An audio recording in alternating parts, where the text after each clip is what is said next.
Alright, so this is going to be part 3 to what if Deku had John's powers from Unordinary. So with that being said, let's just roll the intro.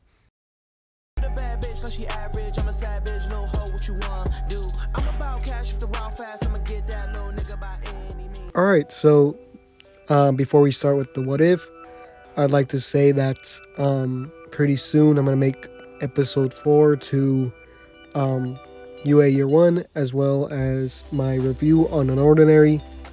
So yeah, I'd like to bring up the some comments that I got in the last video.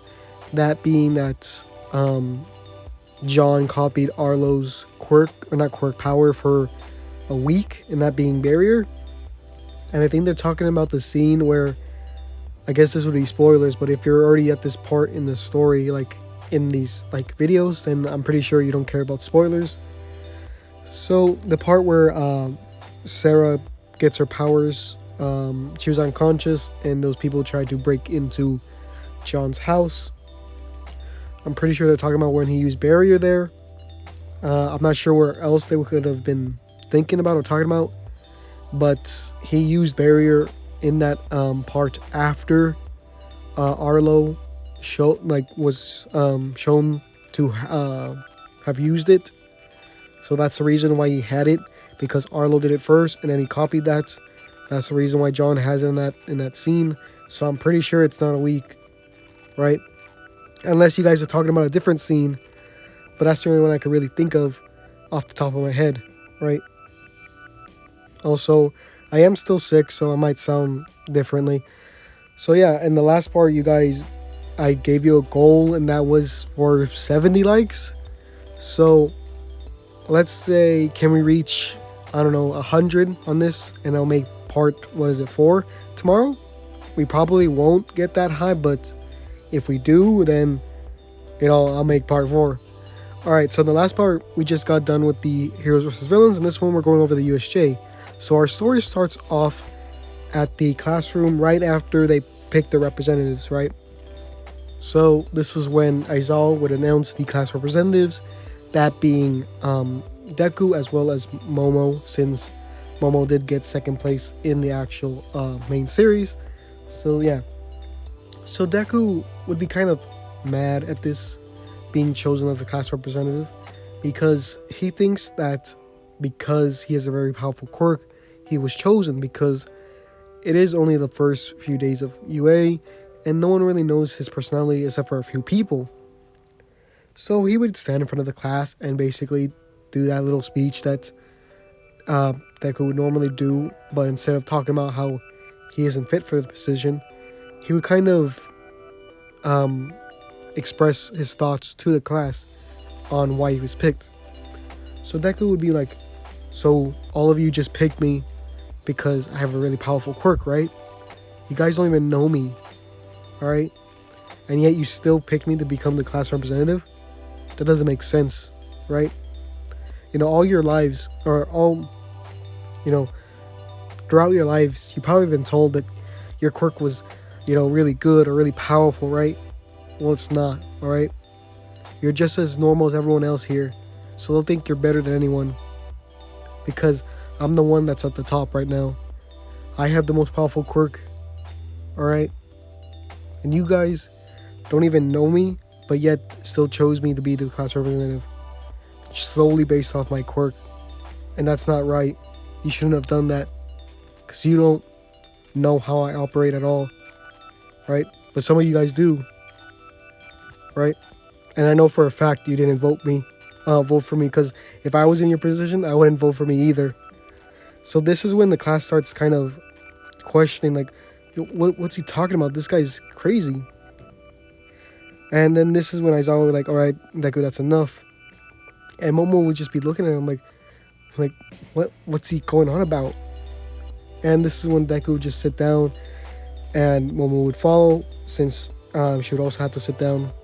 And this is when Aizawa would tell the class that soon they're going to the USJ and they're going to basically go over rescue hero kind of training and things like that.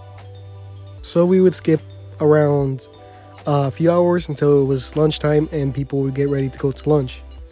So this is when Momo would go up to Deku and basically ask him what he was talking about, And this is when Deku would basically tell her his philosophy on the world. He would say that people are born with a lot of power, they abuse it, they look down on others, and yet when they see someone even more powerful, they change their attitude, right? And he talks about how people are two-faced and very fake, right? And Momo would start, telling Deku that that's not really a right thing to think about or the right way of thinking, especially if he wants to become a hero. So this is when Deku would be like, how would you know? You grew up rich and privileged, right? You wouldn't know how it feels to struggle with a weaker quirk. And Momo would be like, that might be true, but it doesn't mean I look down on people, right? And this is when Deku would basically call her a hypocrite and say, you only voted for me because I had a powerful quirk. And this is when Momo would basically say, I didn't vote for you, I voted for Ida. And this is when Deku would start, being, have some, he would be kind of confused. And this is when Momo basically would say, the world doesn't revolve around you, right? Not everyone acts just the way you think. And this would get Deku kind of questioning how he acts, right? So she would leave and he would go to lunch, right? So this isn't the same day that the press would go to the school, since this is the same day in where they had the heroes versus villains. So we would get to the next day, and at lunch, right? And this is where Deku would be kind of sitting alone, because at this point he doesn't really have friends. This is when two people approach him, that being Ida as well as Uraraka. Uraraka kind of initiating that kind of conversation between the two. And this is where she would try to kind of be friends with Deku. Deku wouldn't really say much, and in fact he wouldn't even look her really in the eye. This is when Uraraka would basically be like, hey, can I sit here? Or can we sit here, since she's with Ida? And Deku would be like, go ahead, right? So she would basically say like, look, I want to change how you think about the world because it's not really healthy, especially if you want to become a hero. And this is when Deku's like, why does everyone keep telling me that, right? Why does everyone want me to change the way I think, right? And this is when Ida would be like, Uraraka, are you sure you want to sit here? He's been rude ever since he got to the school. And this is when Deku would get kind of mad and be like, hey, Ida, was it? Look, I know the way that I acted was, uncalled for, but if you went through what I went through, then you would understand why. And Ida would be like, okay, what did you go through, right? And this is when Deku would explain his kind of story about how, everyone's been mistreating him just because he had a weaker quirk, until one day his quirk kind of evolved. And he didn't really tell people about it except for Bakugo, because that was the kind of main bully for him. He wanted to kind of stay out of the picture until he could one day show everyone at once that he was a lot stronger, that being the kind of entry exams, right? Before they could talk any longer, this is when the media would come through and basically trip the alarm, causing everyone to panic and run in the direction of the hallway, which they would get stuck in. Deku would see that it was the media that was only coming through, so he would tell Uraraka to basically use her quirk on Ida, so that he can get the attention of everyone else by using his kind of engine legs to go above everyone else. So that would happen, and the normal events of the show would happen where Ida would get their attention. And after that, we would get to the kind of go back to the classroom, and this is when they're actually getting ready to go to the USJ. So Deku would tell the class to line up and get onto the bus, which they would do. So on the way to the USJ, they would still have that kind of conversation about the the three strongest people in Class 1A, that being Deku, Todoroki, and Bakugo. But then they would talk about how Deku's kind of in a different league because of the way that his quirk works, that being um, copying other people's powers and amplifying them. So Suyu or Froppy would basically tell Deku that his quirk was powerful, but his personality needed some work. And this is when Deku would be like, my personality? What do you mean?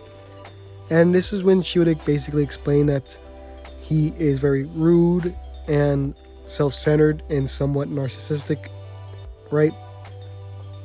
So Deku would kind of be thinking about that, and basically he would reflect on his actions, but then kind of tell himself that he was right by justifying it with the fact that people always prejudge others based off their powers, right?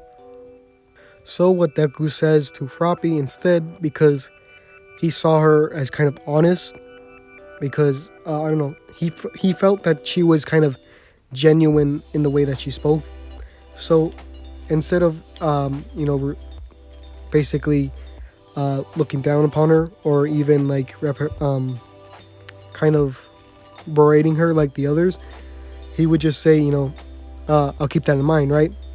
So after that was done, this is when we actually get to the USJ, and this is when not midnight, 13 would open the gates and the class would walk through, and she would basically explain how the kind of facility works, and also she would do that kind of speech as she does in the anime about how you have to be careful with your quirks, because even though they're really powerful and they could be used for good, if you don't use them right or lose control, they could injure a lot of people, right? And Deku's just thinking about this, like, not a lot of people think about that, especially those with a lot of power. They use their power recklessly, and they use it against others that are weaker, at least in his experience. So as this is going down, this is when a big kind of gateway would open up, this being Kataguri and Shigaraki and the Nomu. So they would come out of the kind of portal, as well as other villains. This is when people would ask themselves, like, I thought this was supposed to be rescue hero work and not villain villain combat, right? So this is when Aizawa would basically tell the class that this isn't a drill, and he would tell 13 to basically save or protect the kids as he goes down there. Deku would, I think in this case, would go down there with Aizawa as well, and he would see Aizawa basically use his quirk to nullify others, because I asked you guys in the last part whether or not he should be able to do that, and basically everyone said that he should be able to do that, since his indicators would be his red eyes, as well as his hair and his scarf kind of moving. So Deku would see this and he'd be able to copy it, right? He would know who Eraser Head is, since he would still be somewhat into heroes, just like how Deku was in canon, right? So he would know his power.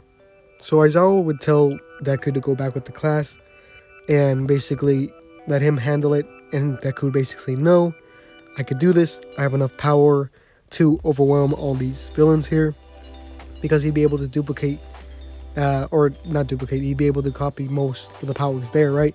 So he would copy Aizawa's, as well as a few others, that being people with, I guess, strength quirks that would be in the mix, and maybe some kind of speed quirks that would also be there. So, because we don't really know each of the villains, so we could just say that some would have that. So that's when Deku would basically he would have an upgraded version of their quirks, so he'd be able to kind of run around and basically beat people up, as he would just nullify their quirks using his copied version of Aizawa's quirk. So this is when Shigaraki's kind of confused, like, what? Why is there two people that can nullify quirks here, right? And this is when he would get really angry and basically tell the Nomu to go after Aizawa, since he's kind of the main thing that's taking out most of the villains, right? So the Nomu would go after Aizawa, and Aizawa would try to nullify his quirk, but the Nomu's kind of strength overwhelms him, and it's not part of his quirk. So Aizawa was kind of beaten badly, right? And this is when, what's it called? This is when Shigaraki would basically explain his quirks, that the Nomu basically being shock absorption as well as regeneration, right? And it's very hard to tell whether or not Deku would be able to copy something like this, because like it could be just like the Nomu's normal skin is always that kind of color, or it could be that the skin is that color because of the shock absorption, right? Kind of like a mutation quirk, I guess. But let's say in this case he'd be able to copy shock absorption, but it'd be a better version of it since it is that of his part of his like copy ability. So Deku would be able to he'd be able to nullify the Nomu's quirk as well as not be really injured by the Nomu's kind of strength, since he does have shock absorption. So this kind of fight is kind of like the All Might versus Nomu fight, except that Deku isn't getting much hurt, or isn't getting hurt that much, but the Nomu does have his kind of base defense pretty high, so he isn't getting hurt that much as well, but he's also not regenerating. So Deku would be able to kind of wear him down a bit, and this is when Shigaraki would try to run and get Deku using his kind of disintegration quirk, and he would miss, and he would touch the ground, kind of disintegrating in that, and Deku would be like, whoa, that's a pretty great power to use, right? And Deku will be able to dodge the kind of attack, since he does know when people are using their powers, right? Because of his aura manipulation.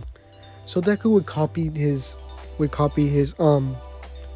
disintegration and basically use that against the Nomu, disintegrating him and basically becoming just dust, I guess.